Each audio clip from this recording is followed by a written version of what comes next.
Assalamu alaikum and good afternoon, family followers or familians.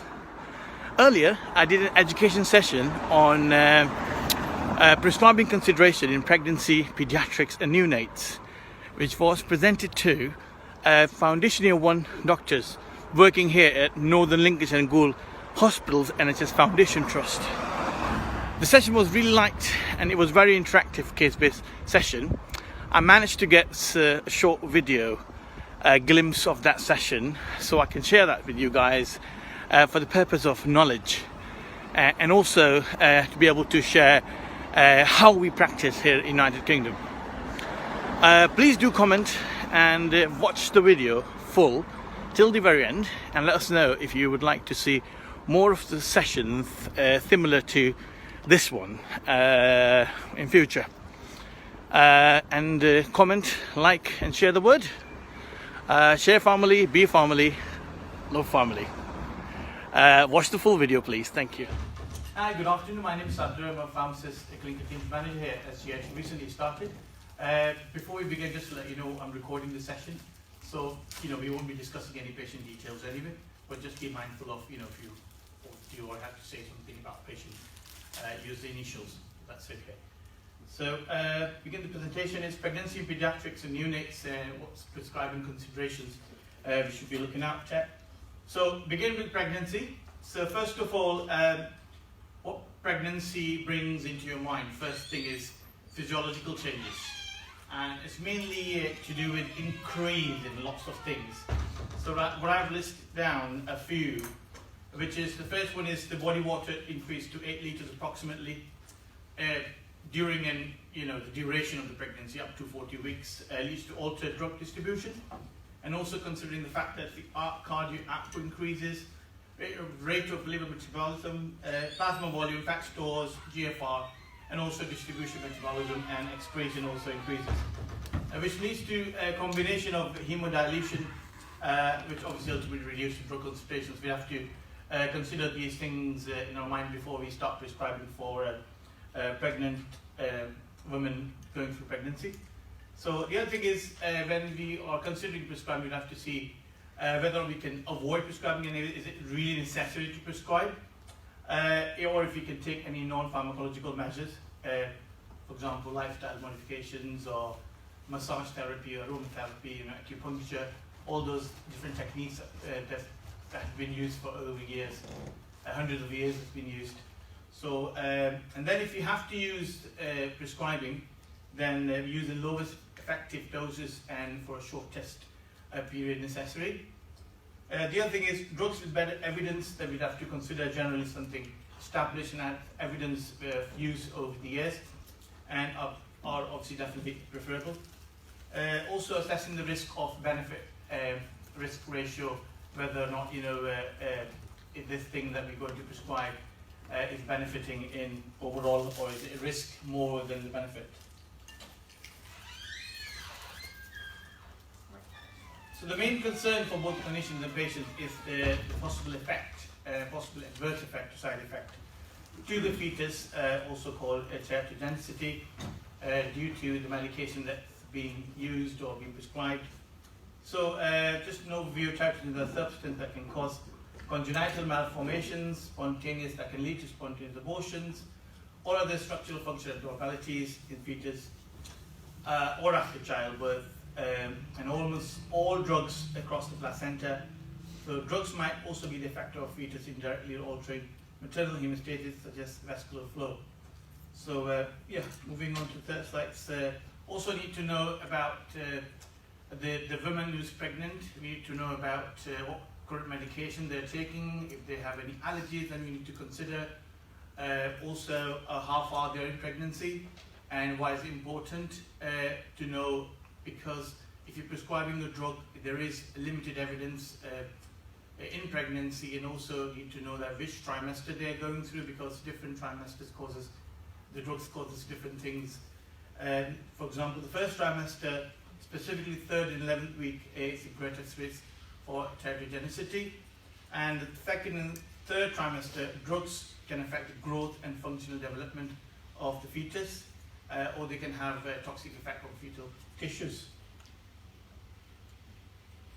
Also, drugs given shortly before term or during term labour can have adverse effect on labour or on the neonate after delivery. Sometimes it comes weeks or months after, so it doesn't necessarily you are able to see them initially. So not all the damaging effects of intrauterine exposure drugs are obvious. Again, late onset effects include malignancy, adenocarcinoma of the vagina after puberty in females exposed to diethylacetylbastos, and the woman also adverse effect on intellectual, social, and functional development. Also, women with chronic diseases like diabetes, hypertension, asthma, and thyroid disease also obviously need to continue their medications, so to know and to refer them to this, specialist, sometimes appropriate, especially if you're in secondary care already. Other conditions like maternal depression, the risk of acute illness can be a risk of harm, and also general principles should be used to guide prescribing. I've put a slide on references if you're unsure about anything in pregnancy to prescribe, who to contact. General key points: reassess the need of medication, consider whether it's appropriate to try non-drug measures, review medical history. Also, I forgot to mention medical history when I was mentioning allergies. So past medical history, previous birth, anything happened previously, it's good to consider all those before prescribing. And use the lowest effective dose for the time, monitor efficacy of medication throughout exposure. Patient counseling regarding drug exposure during pregnancy, and also taking patient into their own decision making about their care. Quick case-based discussion. So UNST GP on rotation. So a 32 years old female with history of epilepsy is trying to get pregnant and need advice. So what would you need to know before offering advice, and what advice do you think? Anything in your mind? She's taking any medication for epilepsy? Mm-hmm. Any medication she's previously taking? Partners medications as well? Partners medication. How's that relevant? Partners. Like, for example, some of the drugs that even if the men are taking should be avoided. Excellent. So if somebody wants to father a child and they're on medication that can cause harm, so they need to know, obviously father needs to know, and the mother also needs to know that obviously before conception, if this has any effect on the baby. Also, changes would you make to current medication if they're necessary, and what are the other risk factors? So I've got a next slide here. So need to know how long she's afraid because she is epileptic. So need to know what medication she is on, because there are a lot of medications that are contraindicated in pregnancy. Also, we need to switch onto whichever is safer and which is less safer, and then again coming to benefit outweigh risk thing, and also if you need to stop this epileptic medication, the decision will be taken by a specialist, obviously. So need to refer to special services, usually comprise consultant, obs and gynae, neurologist, specialist epileptic nurse. So majority of women, 96% deliver babies, no malformation or no abnormalities, but monotherapy with least allergenic effect is preferred. So just to minimize the side effects. Women with epilepsy should remain on their current antibiotic until reviewed by the specialist. We shouldn't be stopping these because otherwise the seizures, if they're not seizure free, would come back. So evidence suggests that the motrigine and carbamazepine are least risk as compared to sodium valproate, and motrigine and levetiracetamab are recommended first-line agents during pregnancy. Folic acid usually recommended for 12 weeks and sometimes throughout pregnancy, depending on the condition of the patient. If they're on, if usually sodium valproate, obviously switching from sodium valproate. Also, other doses as well considered for neural tube defects. That's normally 400 micrograms. Or higher doses are given depending on the need. So also ask patient to register with the UK Epilepsy and Pregnancy Register. Recommended information sources as suggested earlier. So BNF children, summary of product characteristics, SPC, pregnancy lactation book, UTIS, UK Teratology Information Service. Regional medical information office that's closest is Newcastle at the Royal Victoria Infirmary. More prescribing guidelines, MIMS, and more the Lincolnshire Group Pharmacists in the ward. So moving on to pediatrics. Again, it's a short case about 6-month-old baby has been prescribed the following combination of lansoprazole and erythromycin antibiotics. So what do you think erythromycin is used for in this situation?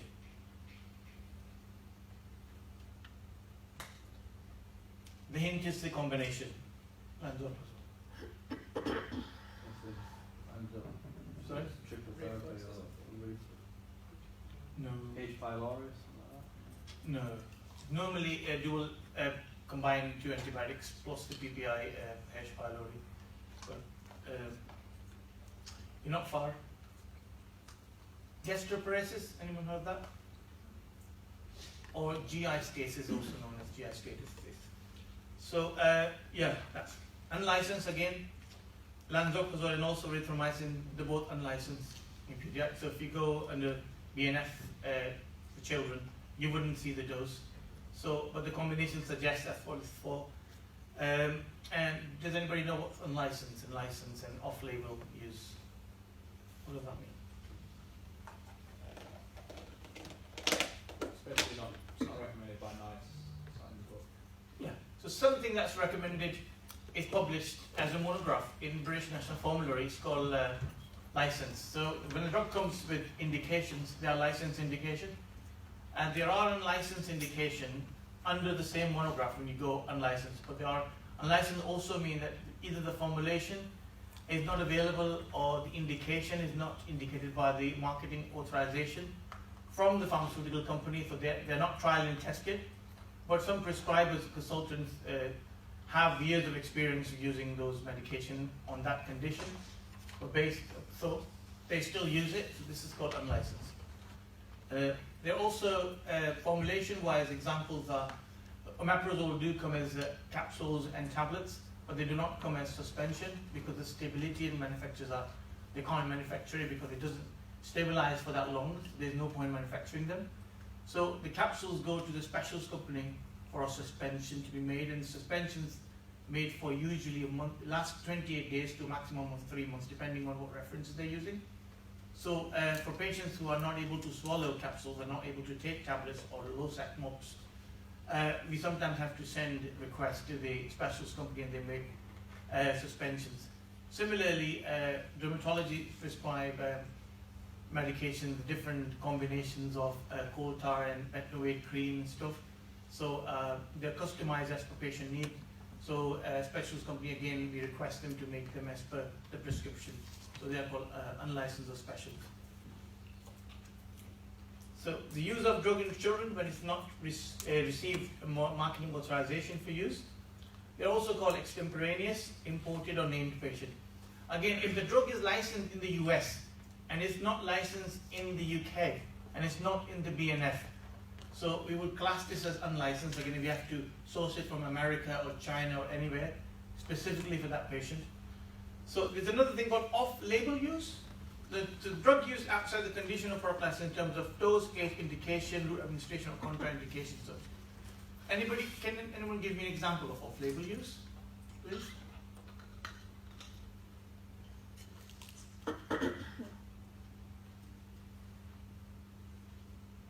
Just a quick question. Are you all foundation year 1? Yes.